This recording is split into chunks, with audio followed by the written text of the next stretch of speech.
चिरां जिल्लानि सिङाव थानाय सान्तिपुर निजला इक' टुरिज्म पिकनिक स्पटखौ फैगौ 17 डिसेम्बराव बेखेवनो थांखि लाबाय। नंगौ, दावबायारिफोरनि थाखाय मोनसे गोजोनथाव खौरां। चिरां जिल्लानि सिङाव थानाय सोरगिदिं बैग्रि बारिजों बुंफबनाय, जिरि जिरि दैसा बोहैनाय आरो समायना मिथिंगाजों बुंफबनाय निजला इक' टुरिज्म पिकनिक स्पटखौ फैगौ डिसेम्बर दाननि 17 अक्ट'बराव बेखेवनानै होनो साखाफारा जादों। खौरांगिरिनि सिगाङाव फोरमायनाय बादिब्ला लावखार ओंखाम जाग्रा पिकनिक स्पटखौ बेखेवनाय सानखालि देंखो मोनाबिलिखौबो लाफानाय जादों। बे हारिमु मोनाबिलियाव देंखो मोनाबिलिखौ मेहेर गोनांसिन खालामनो थाखाय देंखोगिरि नयन बरगयारी, इलिशा बर' आरो गोबां मोसाखावरिफोरा बाहागो लागोन। गिबियावनो जोंनि बे निजोरा इक' टुरिज्मनिफ्राय निउज पर्टेल नोंथांमोनखौ बरायग्रोनाय थाबाय आरो लोगोसे लावखार ओंखाम जानो मोजां मोनग्रा रायजो राजा जोंनि हालामनि साफ्रोमनिसिमबो जोंनि बे निजोरा इक' टुरिज्म एन्ड पिकनिक स्पटनिफ्राय गाहाम हामलायनायखौ जासिहरबाय। Advance happy new year. लोगोसे दिनैनि बे मिडियानि गेजेरजों बेखौनो फोरमायनो सानदों, देग्लाय 2022 या सोलिगासिनो दं। दा 2022 नि डिसेम्बर दान 17 थारिखनिफ्राय जोङो अपेनिंखौ खालामनाय जागोन। बेनिफ्राय जोङो बे 17 थारिखआवहाय अपेनिं प्रग्रामावहाय जोङो माखासे इभेन्ट्सफोर लानाय जादों, जेरै कालचारेल नाइट। बेयाव जोङो माखासे जोंनि ओनसोलनि रोजाबगिरि, मेथाइ खनग्रा सिंगार बिथांमोनखौ जों लिंहरदों, जेरै नयन बरगयारी आरो लोगोसे इलिशा बर' बिथांमोनखौ जोङो लिंहरदों आरो लोगोसे जोंनि ओनसोलनि माखासे लकेल गायकफोर दङ, बिथांमोनखौबो जोङो इनभाइट खालामगोन। दा बेनिखायनो आं खावलायनो लुबैदों साफ्रोमखौबो बे अपेनिं प्रग्रामावहाय जोंजों बेयाव बाहागो लाफैनानै बयबो इन्जय खालामफैनो हागोन, बेखौ आङो नोंथांमोननिसिम आङो खावलायहरनाय थाबाय आरो। नोंथांमोननि पिकनिक स्पटआव नायनो थाखाय, इन्जय खालामनो थाखाय माबायदि सुबिदा आरो माबायदि नायथाव जायगाफोर दं? जोंना बे निजोरा इक' टुरिज्मआ मोनसे, बेयाव माखासे भिउसफोर दं, जायगाफोर दं, जेरै हमना लादो बैग्रि बागान दंबाव। लोगोसे बे साखाथियावनो जोंहा निज्रा दै दं। लोगोसे आरोबाव जोङो थांनाय बोसोरनि बायदि जेबायदि जोंहा थांनाय बोसोराव हर्स राइडिं गराय गाखोनाय दंमोन, बेनिफ्राय आरो बिदिनो गथ'फोरखौ बाव पिकनिक जाफैनायावहाय एसे इन्जय खालामहोनाय माखासे गाखोग्राफोर, बिदिनो माखासे एन्टारटेनमेन्टनि थाखाय मोजां मोजां जोङो जेबायदि बेब'स्था खालामदों, जेबायदि थांनाय बोसोरावहाय, देग्लायबो जोङो सेम बेखौनो खालामगोन। आरो लोगोसेनो देग्लायनि बे पिकनिक स्पटआव लावखार ओंखाम जाफैग्राफोरनि थाखाय जों माखासे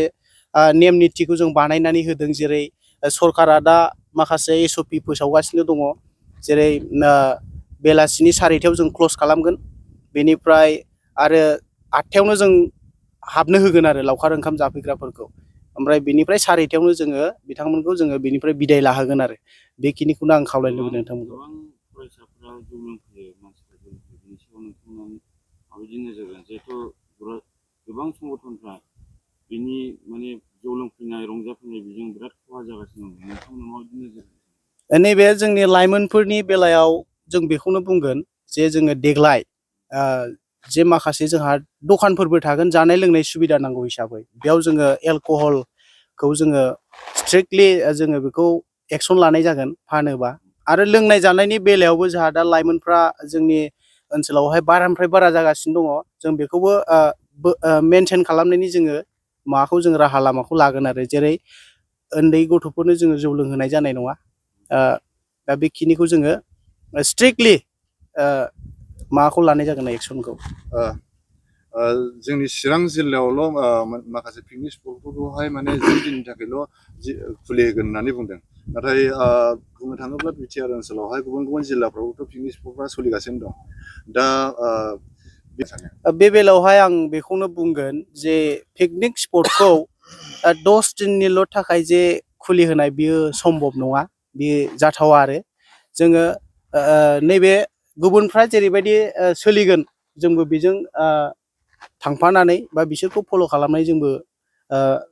खुलिफागोन आरो, बा जोंबो खालामगोन आरो।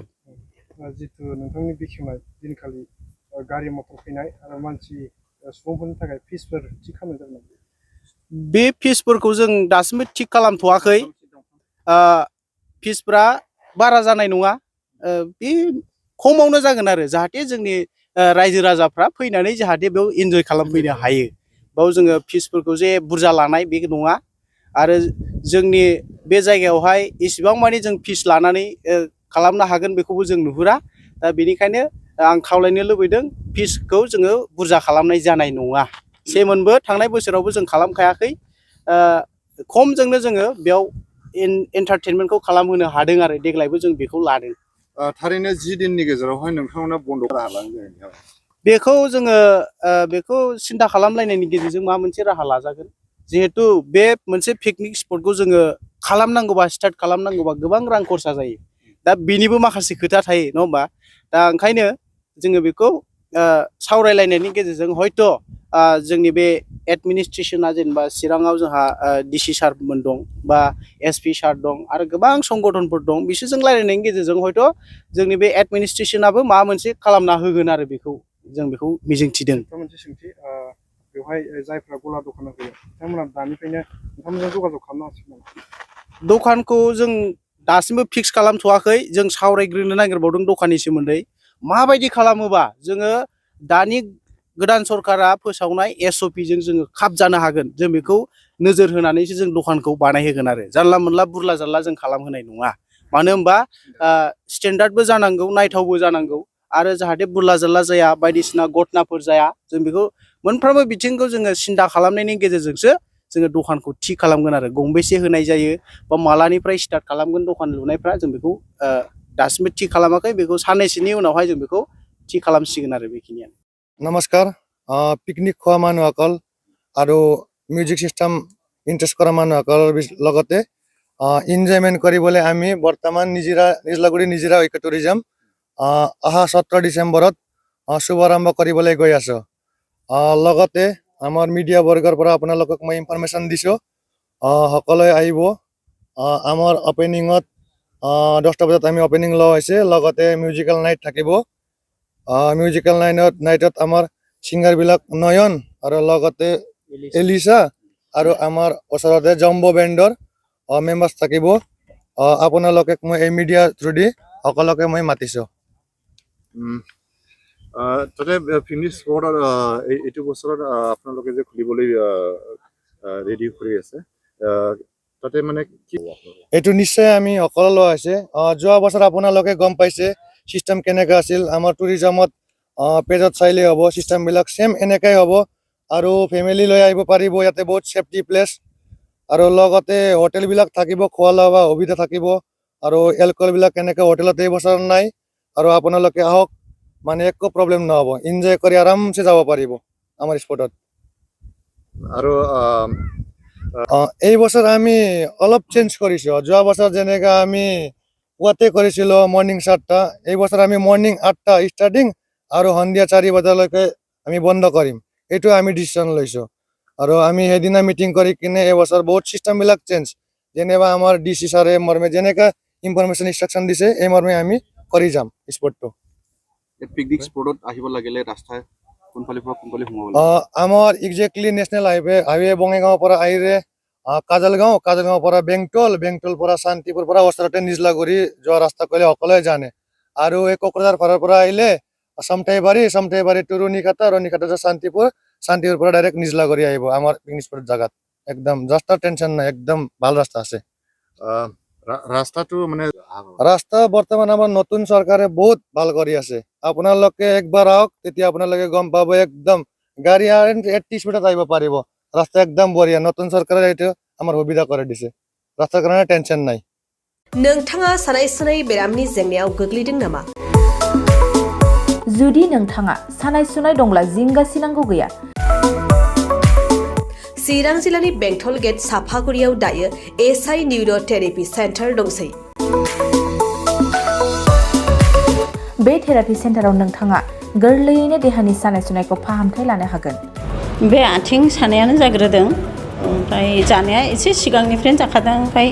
बिदिनो गुबुन मुलि जाबाबायदों ओमफ्राय हामाखै दिनैनि ट्रिटमेन्टआ नङा आङो एसे मोजां मोनसिनबाय जेरै सिं सानाय आफादावरि सानाय मोदोम जरा सानाय आइजोफोरनि जेंना खर' सानाय बायदि बेरामखौ फाहामनाय जायो लोगोसेयैनो बे सेन्टाराव थानानै फाहामथाय लानो हानायनिबो सुबिदा खालामदों। नोंथांमोनहा ASI निउर'थेरापि सेन्टाराव फाहामथाय लानो गोसो दंब्ला नैबे मबाइल नम्बर 7620160459 नङाब्ला 9476 977 956 आव थोंजों सुलाद लानो हागोन।